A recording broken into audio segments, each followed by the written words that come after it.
Journalism ये किया जाएगा तो स्वाभाविक है इसके लिए बहुत सारा रिसोर्सेज की आवश्यकता है, धन की आवश्यकता है। तो एक आयाम जो मीडिया पार्ट ने खुलासा किया है वो आयाम है कि OCCRP जो फंडिंग है उसका फंडिंग का एक बड़ा हिस्सा आप देख सकते हैं, ये सब उनको फंड करने वाले लोग हैं। उसका एक बड़ा हिस्सा आप देख सकते हैं ओपन सोसाइटी फाउंडेशन, यहां पर लिखा हुआ है ओपन सोसाइटी फाउंडेशन, यह एक बड़ा हिस्सा है। बाकी यूएस की बहुत सारी ऐसी संस्थाएं हैं, कुछ गवर्नमेंट एजेंसीज भी हैं जो OCCRP को फंडिंग करती है। अब ये जो ओपन सोसाइटी फाउंडेशन है ये किसका है? आपने कई बार इसका नाम सुना है, जॉर्ज सोरोस। ये जॉर्ज सोरोस का है, अर्थात जॉर्ज सोरोस OCCRP का एक बहुत बड़ा फंडर है, उसको बहुत पैसा देता है। और मीडिया पार्ट जो फ्रांस का न्यूज़पेपर है वो कहती है कि हम तो सोचते थे कि OCCRP एक इंडिपेंडेंट एजेंसी है। LOP लीडर ऑफ अपोजिशन को देशद्रोही कहने में किसी प्रकार की कोई संकोच मुझे महसूस नहीं हो रहा है। और अभी मैं पूरा ताना बाना आपके सामने बड़े ही सिंपल शब्दों में रखूंगा ताकि देशवासी इसे समझ सके। अब ये OCCRP क्या है? Organized crime corruption reporting project. यह एक विश्व की संस्थान है जो 2007 में शुरू की गई और आज लगभग 50 बड़ी बड़ी मीडिया पार्टनर्स हैं इनकी 6 कॉन्टिनेंट्स में। अगर मैं कहता हूं कि ये एक ग्लोबल मीडिया एजेंसी है तो ये अतिशयोक्ति नहीं होगी। मतलब अगर ये कुछ छापते हैं तो करोड़ों लोग इसे पढ़ते हैं, कई देशों में हलचल मच जाता है, भूकंप आ जाती है और अफरा तफरी का माहौल रहता है।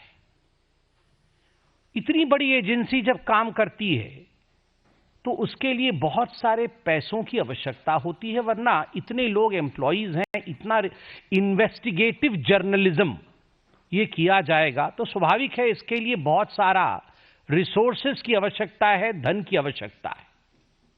तो एक आयाम जो मीडिया पार्ट ने खुलासा किया है वो आयाम है कि OCCRP जो फंडिंग है उसका फंडिंग का एक बड़ा हिस्सा देख सकते हैं, ये सब उनको फंड करने वाले लोग हैं।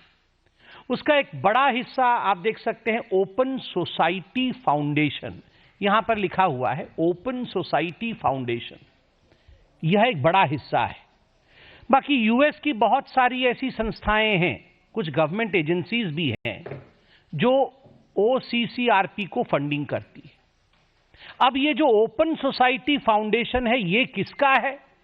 आपने कई बार इसका नाम सुना है, जॉर्ज सोरोस।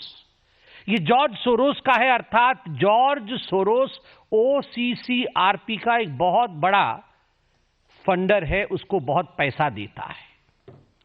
और मीडिया पार्ट जो फ्रांस का न्यूज़पेपर है वो कहती है कि हम तो सोचते थे कि OCCRP एक इंडिपेंडेंट एजेंसी है, जैसे कि मीडिया एजेंसी को होना चाहिए, मगर अगर 70% पैसा उसका किसी एक सोर्स से आता है तो स्वाभाविक है वो तटस्थ नहीं रह सकता है।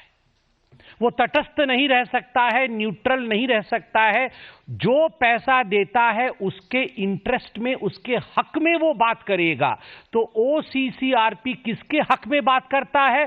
जॉर्ज सोरोस और डीप स्टेट, अमेरिका में जो डीप स्टेट हैं, जो कुछ ऐसी एजेंसीज अमेरिका के अंदर छुपी हुई हैं जो कहीं ना कहीं अन्य राज्यों में, अन्य जगहों पे इंस्टेबिलिटी चाहती हैं, उनके द्वारा फंड लेने के कारण उनके इंटरेस्ट के लिए काम करती है ये OCCRP। अब हम आते हैं इसके सबसे महत्वपूर्ण कोण की तरफ, राहुल गांधी। आज मैं राहुल गांधी का कोई मजाक नहीं बनाऊंगा क्योंकि यह मजाक का विषय नहीं है। This is serious business. A member of parliament of India, the leader of opposition of India, when he tries to betray his own motherland, जब भारत का लीडर ऑफ ऑपोजिशन खुद अपने देश के साथ द्रोह कर रहा हो, तो स्वाभाविक रूप से यह एक बहुत सीरियस विषय है। कैसे द्रोह कर रहा है? क्या मैं हवा में बात कर रहा हूं? नहीं, एक एक करके मैं आपके पास कुछ केसेस रखूंगा जिससे स्पष्टता आएगी। आप याद करिए, जुलाई 1 2021, ये जुलाई 1 2021 का समय बड़ा खराब समय था। पूरे विश्व में कोविड की महामारी चल रही थी और उस समय थैंक्स टू प्रधानमंत्री नरेंद्र मोदी, भारत ने अपना 2 वैक्सीन भी डेवलप किया था। वैक्सीन मैत्री चल रही थी, उनमें से एक वैक्सीन कोवैक्सीन था।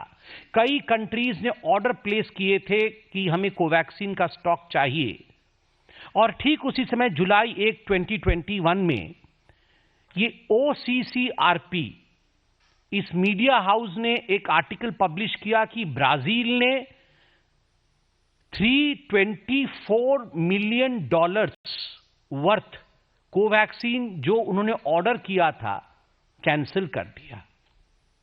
इससे भारत के छवि को धूमिल करने की कोशिश की गई, क्योंकि आप जानते हैं वैक्सीन का मार्केट एक बहुत बड़ा प्रॉफिटेबल मार्केट, कई लोग विश्व में कई लोग बनाते हैं।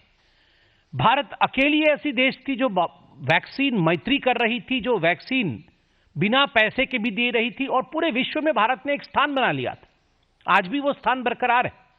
हमारे वैक्सीन के ऊपर आघात करने के लिए एक आर्टिकल लिखा गया कोवैक्सीन और ब्राजील को लेकर कि ब्राजील ने विड्रॉ किया है ये ऑर्डर, और तुरंत 1 जुलाई 2021 को यह आर्टिकल छपा OCCRP को, और 2 जुलाई 2021 को कांग्रेस पार्टी ने प्रेस कॉन्फ्रेंस करके बकायदा भारत की सरकार और कोवैक्सीन को घेरे में ले लिया तुरंत। और इसमें पते की बात यह है कि यह विषय कोई नया नहीं था कि OCCRP ने पहली बार 1 जुलाई को छाप दिया।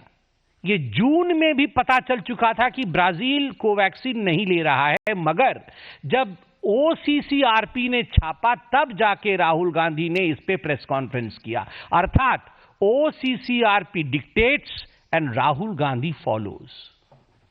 डिक्टेशन उनका है, राहुल गांधी उसको फॉलो करते हैं। दूसरी बात, आप याद करिए, ये OCCRP ने लगातार भारत के जो टॉप इंडस्ट्रियलिस्ट हाउस हैं, उद्योगपति, जो बड़े उद्योगपति हैं, उनके ऊपर, जिसको अंग्रेजी में कहा जाता है हिट जॉब, बार बार उनके ऊपर आघात करना, कुछ ऐसे रिपोर्ट प्रस्तुत करना मानो ये बहुत फर्जीवाड़ा चल रहा है। भारत के उद्योगपति, भारत के इंडस्ट्रियलिस्ट, इनमें बिल्कुल भी सच्चाई नहीं है। और इसके पीछे का मकसद रहा कि भारत के अर्थव्यवस्था को किस प्रकार से डगमगा देना है, to bring an earthquake in the markets of India, to tank the markets of India, shares of India, Indian market. Bharat के मार्केट में शेयर्स की वैल्यू कैसे गिर जाए, आम हिंदुस्तान का व्यक्ति जिन्होंने इन शेयर्स में पैसे लगाए थे,